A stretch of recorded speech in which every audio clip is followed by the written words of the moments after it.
আপনার ভিডিও দেখলে watch time বাইরা যায়। আপন লোক ভিডিও দেখে না, আপন লোক হাসে তামসা দেখে। রক্তের লোকগুলা কখনো ভালো হয় না। আমরা ভিডিও বানাইলাম জীবন বইরা, ওয়াচ টাইম উঠাইতে পারলাম না। কারণ একটাই, আপন লোকে যদি ভিডিও দেখতো ওয়াচ টাইম উঠতো। একটা মোবাইল দিয়ে আমরা ভিডিও বানাই, আমাদের ওয়াচ টাইম করতে পারি না। আর একটা মোবাইল যদি থাকতো এতদিন ওয়াচ টাইম হয়ে যেত। ইউটিউব আমাদের পাগল ভাবছে, পাগল মনে করে আমরা আজও চলতে আসি। মানুষের ভিডিওগুলো ভাইরাল করে, আমাদের ভিডিওগুলো ভাইরাল করে না, বরঞ্চ আর ওয়াচ টাইম কমাইতেছে। আসসালামু আলাইকুম আপু ভাইয়ার, আশা করি ভালো আছো। তোমরা ভালো থাকো, দোয়া করি। আসলাম স্কুল থেকে, এখানে একটু রেস্ট নিতেছি।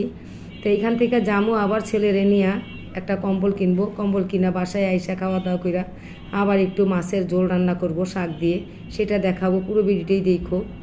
ভালো লাগলো অবশ্যই আপুকে একটা লাইক দিবা, সাবস্ক্রাইব করবা। আর ভালো লাগে না ইউটিউব করতে করতে।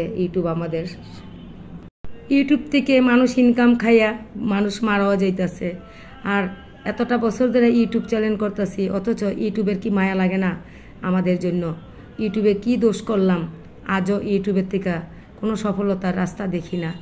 তাই আমরা গরিবরা সবসময় অসহায়ভাবে কাটাই গেলাম। তে মানুষের 5টা 6টা মোবাইল থাকে, আমাদের একটা মোবাইলটা কাজ করে ইউটিউব চ্যানেল করলাম। তারপরে এখান থেকে কোনো সফলতার রাস্তা পেলাম না। কারণ একটা ভিডিও ভাইরাল করলে এখানে ওয়াচ টাইম হইটা যায়। ইউটিউবও দুর্বল মানুষের সুযোগ লয়। এটা গুলা লাগে না? গুলা লাগে? আমার চোখে তো গুলা লাগে। রাস্তায় দাঁড়ায় সমস্যা।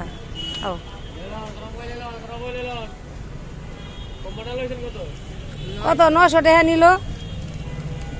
অনেক ঠকলাম না, জিতলাম কইতারি না। 600 টাকার জিনিস না, 900 টাকা। ঠিক আছে, মানুষের দিমু একজনকে। আমি এটা একজনকে গিফট করবো, এই জন্য।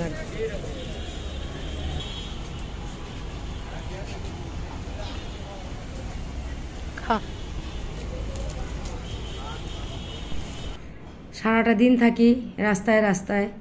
তো 3টা বাজে ঘরে আসি, 6টায় বের হইয়া। তো এই তো আইসা ডিম ভাইজা ভাত নিয়ে বসলাম, খাওয়া দাওয়া কইরা। তারপরে যাব একটু মাছের ঝোল রান্না করব মিষ্টি কুমড়া শাক দিয়ে। এটি হলো শৈল মাছ।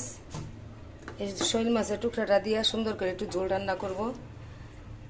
এটা রাত্রের জন্য। খাওয়া দাওয়া করে আসলাম। আর না না না না মশলা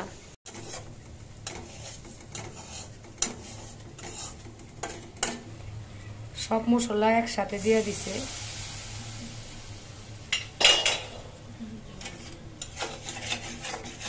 শৈল মাছের টুকরা দিয়া লাউ পাতা, এটা মিষ্টি কুমড়ার লাউ।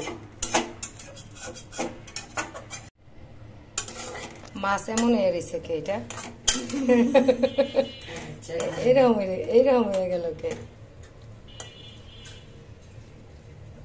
থাক।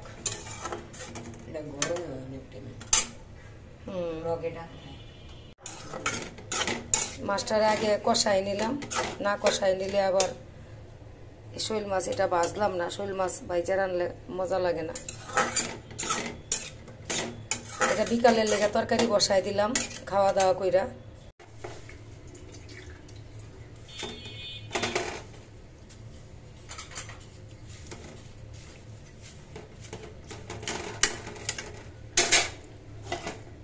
রাতের জন্য তরকারিটা মাছটি পরে দেব। মাছটা দিয়ে দিলাম। দুপুরে ভাত খাই, আর রাতের জন্য একটু এই যে লাউ পাতার ঝোল রান্না করলাম শৈল মাছের 2টা টুকরা দিয়া। তো এইটা হোক, এইটা দিলাম। আজকে একটু গ্যাস আছে।